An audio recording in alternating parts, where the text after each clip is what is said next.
Pebbles Gujarati. ચતુર કાગડો. ચિંટુ એક ચતુર કાગડો હતો. એક દિવસ એ ખોરાકની શોધમાં ફરતો હતો. તડકો સખત હતો. ચિંટુને ખૂબ જ તરસ લાગી હતી. એણે આમ તેમ પાણી શોધ્યું, પણ એને પાણી ક્યાંય ન મળ્યું. શોધતા શોધતા એક જગ્યાએ એક માટલામાં એને થોડુંક પાણી દેખાયું, પણ માટલામાં પાણી એકદમ તળિયે હતું. એણે વિચાર કર્યો કે હવે કરવું શું? અચાનક એને એક યુક્તિ સૂજી. આજુબાજુ પડેલા મોટા મોટા કાંકરા એની ચાંચમાં લઈને એ માટલામાં નાખવા લાગ્યો.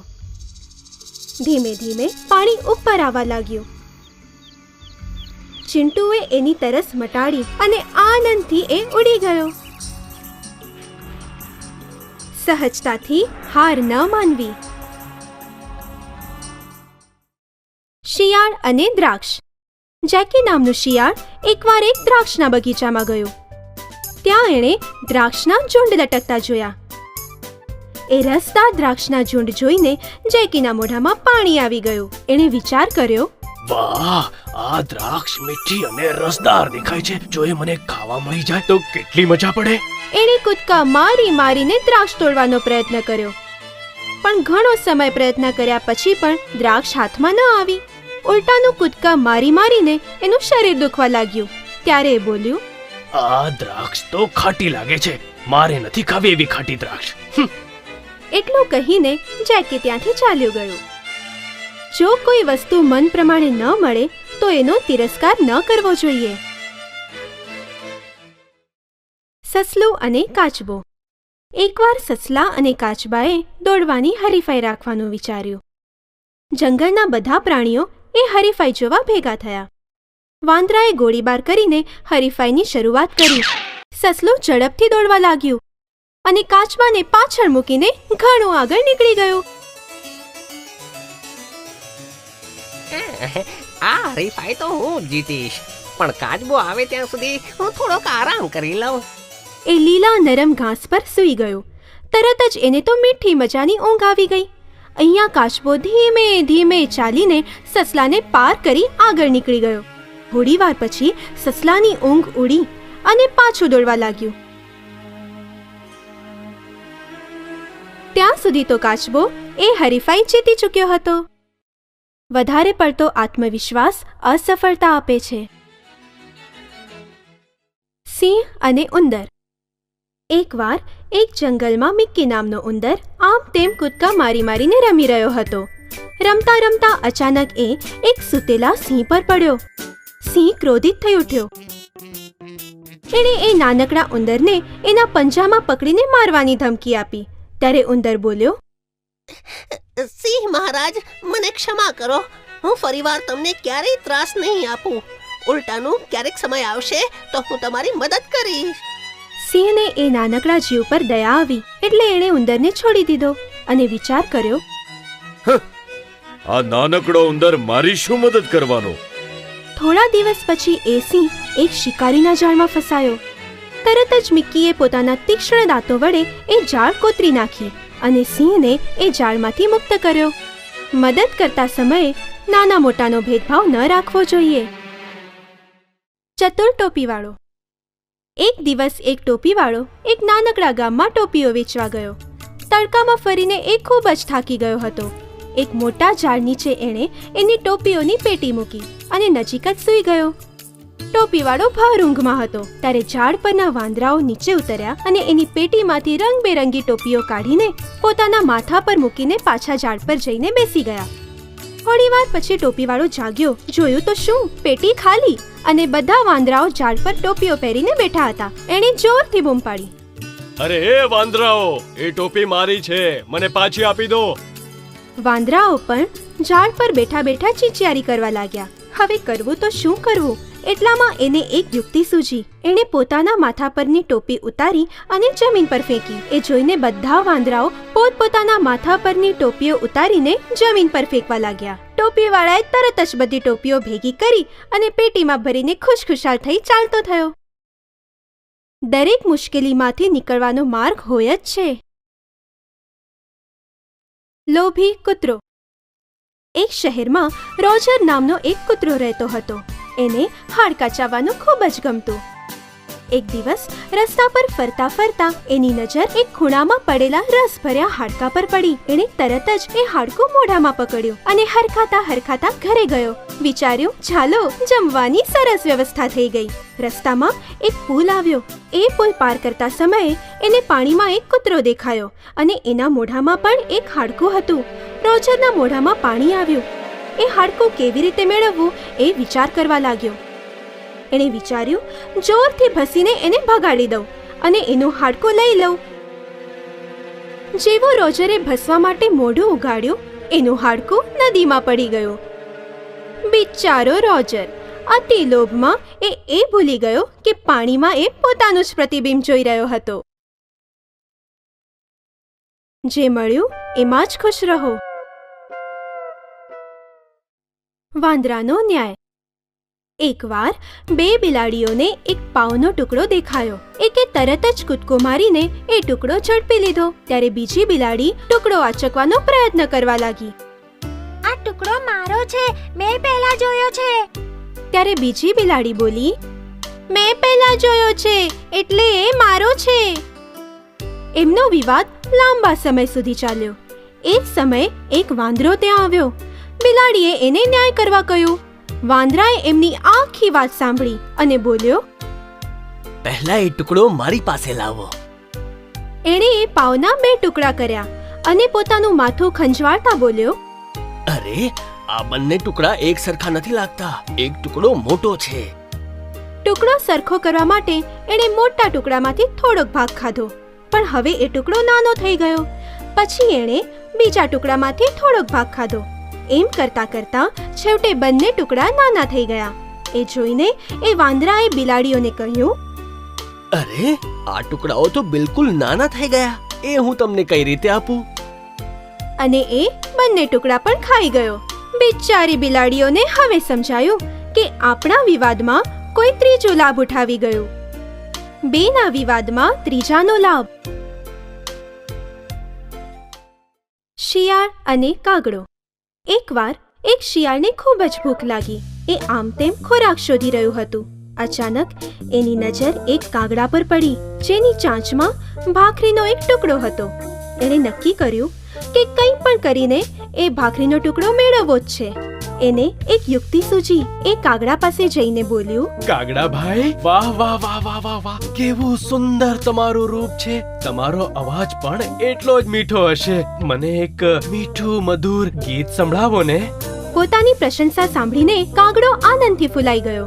એણે તરત જ ગાવાની શરૂઆત કરી. જેવી એણે ગાવા માટે એની ચાંચ ઉગાડી, ભાખરીનો ટુકડો નીચે પડી ગયો. શિયાળ નીચે એની જ રાહ જોતું હતું. ટુકડો નીચે પડતાની સાથે જ એણે તરત જ લઈ લીધો અને એ આનંદથી ચાલતું થયું. વખાણ સાંભળી ક્યારેય ફૂલાઈ ન જવું જોઈએ. હોશિયાર ગધેડો. એક દિવસ એક ભૂખ્યો સિંહ પાણી પીવા નદી પર ગયો. નદીના સામેના તટ પર એક ગધેડો પાણી પીતો હતો. સિંહે તરત જ એ ગધેડાનો શિકાર કરવાનું નક્કી કર્યું અને બોલ્યો, અરે ઓ ગર્દભરાજ, શું નદીની પેલે પાર ઘોડાઓ છે? મારે એમનું ગીત સાંભળવું છે. સિંહની યોજના ગધેડો ન જાણી શક્યો અને બોલ્યો, હું જ તમારી માટે ગીત ગાઉં તો? આટલું કહીને ગધેડો આંખો બંધ કરીને ઊંચા સ્વરે ગાવા લાગ્યો. તરત જ સિંહ તરાપ મારવા તૈયાર થયો, પણ ગધેડો ખૂબ જ હોશિયાર હતો. એણે સિંહને કહ્યું, મહારાજ, હું તમારો શિકાર બનવા માટે તૈયાર છું, પણ મેં તો એવું સાંભળ્યું છે કે શક્તિશાળી સિંહ જમતા પહેલા ભગવાનની પ્રાર્થના કરે છે. સિંહ પોતાને મહાશક્તિશાળી સમજતો હતો. એણે ભગવાનની પ્રાર્થના કરવા માટે પોતાની આંખો બંધ કરી અને પ્રાર્થના શરૂ કરી. ગધેડો તકનો લાભ ઉઠાવી ત્યાંથી ભાગી ગયો. બુદ્ધિ ચાતુર્ય જ સૌથી મોટું બળ છે. ઢોંગી કાગડો. એકવાર એક કાગડાએ સુંદર મજાનો મોર જોયો. એણે વિચાર્યું, હું પણ એની જેમ સુંદર કેમ ન બની શકું? એણે થોડાક મોરપીંછ ભેગા કર્યા અને પોતાના શરીર પર લગાવ્યા, પણ થયું ઉલટું. એ વિચિત્ર દેખાવા લાગ્યો. બીજા મોર એને જોઈને બોલ્યા, આ મૂરખ કાગડો આપણી જેવા દેખાવાનો પ્રયત્ન કરે છે. બધા મોર ત્યાંથી ચાલ્યા ગયા. કાગડાના બીજા મિત્રો એની પર હસવા લાગ્યા અને મશ્કરી કરતા કરતા ત્યાંથી ઉડી ગયા. હવે કાગડાને પોતાની મૂર્ખતા સમજાઈ એ પાછો પોતાના મિત્રો પાસે ગયો અને કહ્યું, મિત્રો, મને માફ કરી દો. મને મારી ભૂલ સમજાઈ ગઈ છે. મને પાછો તમારી સાથે લઈ લો, મિત્ર બનાવી લો. હું મારા કાગડાના રૂપમાં ખુશ રહીશ. ભગવાને આપેલી વસ્તુઓમાં જ સંતોષ માનો. સિંહ અને ગાયો. એક સમયની વાત છે. 4 ગાય સાથે રહેતી હતી. એ એકબીજાની પાક્કી બહેનપણીઓ હતી. એ ચારે હંમેશા સાથે જ રહેતી, સાથે ચરવા જતી, સાથે ફરવા જતી, સૂતી પણ એક સાથે જ. એમની આ એકતા જોઈને એમના શત્રુ એમની આસપાસ ફરકવાની હિંમત નહોતા કરી શકતા. એકવાર એક શિયાળ ત્યાં આવ્યું. હંમેશા એ સિંહના કરેલા શિકાર પર જ પોતાનું પેટ ભરતું. ઘણા દિવસથી મનગમતું ભોજન ન મળવાને કારણે એ એકદમ વ્યાકુળ થઈ ગયું હતું. એ ચારે ગાયોને સાથે જોઈને એના મનમાં એક વિચાર જન્મ્યો. મારે કંઈ પણ કરીને આ ગાયોની મૈત્રી તોડવી પડશે. ચારે ગાયો એકબીજાથી થોડીક દૂર ઘાસ ચરી રહી હતી. શિયાળ ધીમેથી એક ગાય પાસે ગયું અને કહ્યું, અરે, આ તે કેવી મિત્રતા! સાંભળ્યું છે કે તારી 3 બહેનપણીઓ તને મૂકીને નજીકના એક ખેતરમાં જવાની છે જ્યાં ભરપૂર લીલુંછમ ઘાસ છે. એ સાંભળીને એ ગાયને ખૂબ જ ગુસ્સો આવ્યો અને બોલી, અચ્છા, તો એમ વાત છે. ઊભો રહે, હું જેમની પહેલા ત્યાં જઈને ઘાસ ચરી આવું છું. અને એ બીજી ગાયોથી સંતાતી સંતાતી એકલી જ એક ખેતરમાં જઈ પહોંચી જ્યાં સિંહ એની આતુરતાથી રાહ જોતો હતો. એણે એક જ તરાપે એનો જીવ લઈ લીધો અને ચીરીને ખાવા લાગ્યો. શિયાળને પણ એનો ભાગ મળી ગયો. એકતામાં જ સાચી શક્તિ સંતાયેલી છે. 2 ભિખારી. સોહન અને મોહન 2 ભિખારી હતા. એ બંને એક મોટા મંદિરની બહાર બીજા ભિખારીઓ સાથે બેસતા અને લોકો પાસે ભોજન, પૈસા માંગીને પોતાનું ગુજરાન ચલાવતા. સોહન લંગડો હતો અને મોહન આંધળો. એક દિવસ એક શ્રીમંત માણસ ત્યાં આવ્યો અને એમને કહ્યું, મિત્રો, મેં મારા ઘરે એક મોટો જમણવાર રાખ્યો છે. તમે બંને કાલે મારા ઘરે જરૂર આવજો. બિચારા સોહન અને મોહન બંને એકબીજાની મદદ વિના તો ક્યાંય જઈ શકે એમ હતા નહીં. મોહને સોહનને કહ્યું, જો મિત્ર, તું મને રસ્તો દેખાડતો જઈશ તો હું તને મારી પીઠ પર બેસાડીને ત્યાં લઈ જઈશ. સોહનના માર્ગદર્શન પર મોહન સોહનને પીઠ પર બેસાડીને લઈ ગયો. બંને જમણવારમાં ભરપૂર ભોજન જમ્યા. હંમેશા એકબીજાની મદદ કરવી જોઈએ. 2 કાગડા. એક દિવસ ભોલું અને ગોલું એ 2 કાગડાઓ વચ્ચે વિવાદ થયો કે આપણા 2માંથી શ્રેષ્ઠ કોણ. ત્યારે ભોલુએ કહ્યું, હું તારી કરતા ચડિયાતો છું કારણ હું તારી કરતા હૃષ્ટપૃષ્ટ છું. તો ગોલું બોલ્યો, નહીં નહીં, ચડિયાતો તો હું છું કારણ કે ઉંમરમાં મોટો હું છું.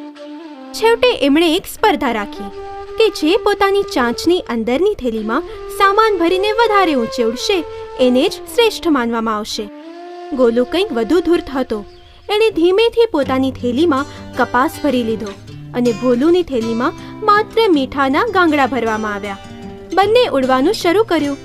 જોત જોતામાં ગોલું ખૂબ ઊંચાઈએ પહોંચી ગયો કારણ એની થેલી હળવી હતી અને ભોલુની થેલી વજનદાર, જેથી પ્રયત્ન કર્યા પછી પણ ભોલું વધુ ઊંચાઈ પર જઈ નહોતો શકતો. એટલામાં અચાનક વરસાદ પડવા લાગ્યો.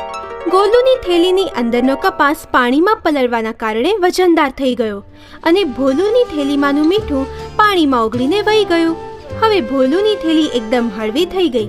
ભોલું વધુ ઊંચાઈએ ઉડવા લાગ્યો અને એણે સ્પર્ધા જીતી લીધી. ખોટું કરવાથી નુકસાન જ થાય છે. 2 બકરીઓ. ગોલુ અને શાલુ 2 મૂરખ બકરીઓ હતી. એક દિવસ એક સાંકડો પુલ પાર કરતા સમયે બંને સામસામે આવી. બંને પુલની અધવચ્ચે આવીને ઊભી રહી ગઈ. પુલ ખૂબ જ સાંકડો હોવાના કારણે એક એક કરીને વ્યવસ્થિત પાર કરવો પડતો, પણ બંને પહેલા જવા માંગતી હતી. પહેલા કોણ જશે પુલ પરથી એ વાત પર બંને વચ્ચે મારામારી શરૂ થઈ ગઈ. એ જ મારામારીમાં બંને મૂરખ બકરીઓ નદીમાં પડીને વહી ગઈ. મૂર્ખાઈનું ફળ ખરાબ હોય છે. કદરૂપું ઝાડ. એક ઘનઘોર જંગલ હતું. એ જંગલમાં ઘણા પ્રકારના ઝાડ હતા.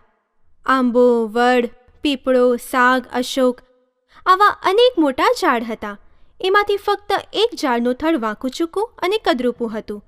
બીજા ઝાડની બરોબરીમાં એ જ એકમાત્ર વાંકું ચૂકું કદરૂપું દેખાતું હતું.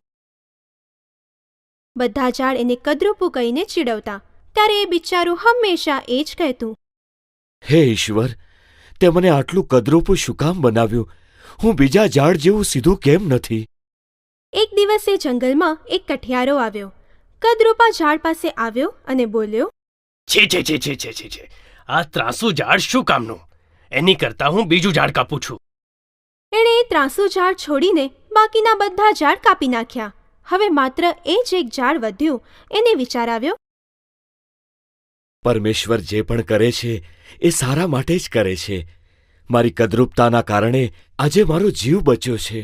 આપણે ક્યારેય કોઈ પણ વસ્તુ માટે ઈશ્વરને દોષ ના આપવો જોઈએ. ઈશ્વર જે કંઈ પણ આપે છે એની પાછળ કોઈને કોઈ કારણ અવશ્ય હોય છે. કારણ વિના કંઈ પણ નથી બનતું. પેબલ્સ ગુજરાતી.